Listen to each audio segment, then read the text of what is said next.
En réalité, qui es-tu ?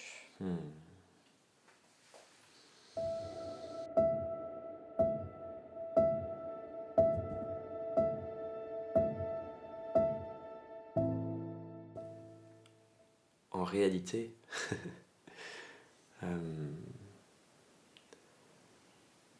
je suis un être humain. En tout cas, c'est ce que je me raconte. qui cherche à comprendre le monde bizarre dans lequel il vit et à transmettre ce qu'il en comprend. Mais il y a quand même un truc caractéristique là-dedans qui est un truc que je me répète souvent, c'est que, et il me semble que c'est une phrase philosophique à la base, je sais que je ne sais rien. Et que du coup, tout ce que j'apprends, c'est un petit pas de plus vers une potentielle réalité que je pense ne jamais toucher, une potentielle vérité aussi que je pense ne jamais toucher, de comment fonctionnent les êtres humains, comment fonctionne le monde, comment faire ci, comment faire ça.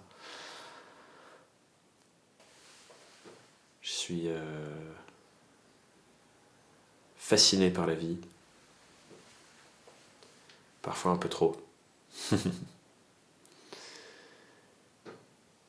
Je suis quelqu'un qui aime voir les autres cheminer, grandir, se challenger.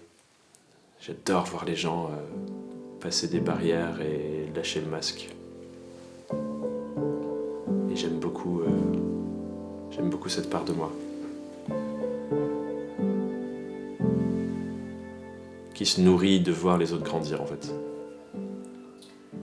Est-ce que tu as une passion qui n'a rien à voir avec tout ça ? Tu vois, tout le mindset, développement personnel, marketing, entrepreneuriat, rien à voir et qui te fait grave kiffer, tu vois. J'ai plein de passions qui, en apparence, n'ont rien à voir avec mon travail. Et en même temps, j'ai l'impression que un des trucs que j'ai envie d'apporter, c'est de voir que tout a un rapport, en fait. Nos passions parlent de nous, en fait.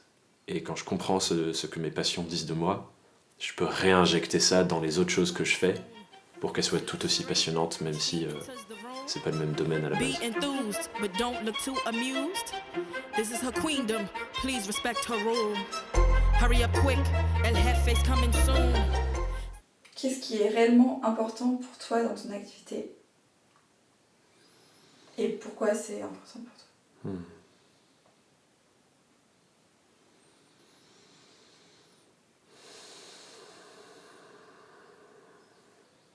Je pense que ce qui m'importe le plus dans ce que je fais, dans mon activité, c'est les êtres humains en face. C'est créer des espaces où les personnes peuvent se rencontrer elles-mêmes réellement. Parce que tout part de là. Où en fonction de ce qu'elles rencontrent, elles peuvent petit à petit ouvrir, montrer ça au reste du monde, l'incarner avec elles-mêmes, et ensuite créer quelque chose de ça. Et c'est, je pense, tout ce processus de je reviens, je me rencontre, je m'ouvre, puis j'incarne par l'action, qui est le plus important. Et c'est une des raisons pour lesquelles la valeur numéro 1 de ma boîte, c'est amour.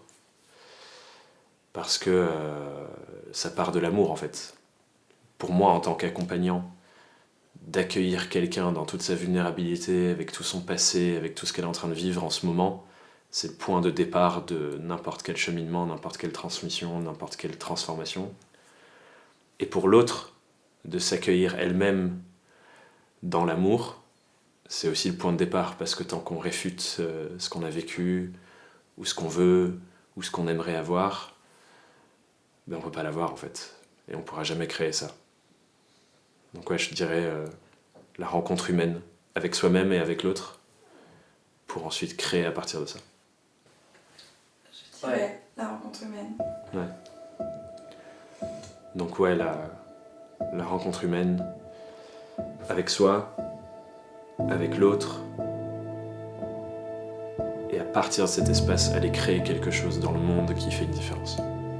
Une question que j'ai trop envie de te poser, c'est la question de la bascule au moment de te lancer. Avec, je crois que je connais un petit peu la réponse, mais ça peut être trop intéressant un petit résumé, quoi. Ouais. Ce qui m'a catapulté dans l'indépendance, c'est la mort de mon père. Et le fait, pendant mon processus de deuil, de redonner un nouveau sens à cet événement. Qui, jusqu'à un moment, était « c'est la fin de ma vie comme je la connais et c'est un événement atroce », mais qui est devenu, avec le temps et le travail, une opportunité pour me reconnecter au sens de sa vie à lui et me questionner sur qu'est-ce que ça m'apporte moi en tant que personne.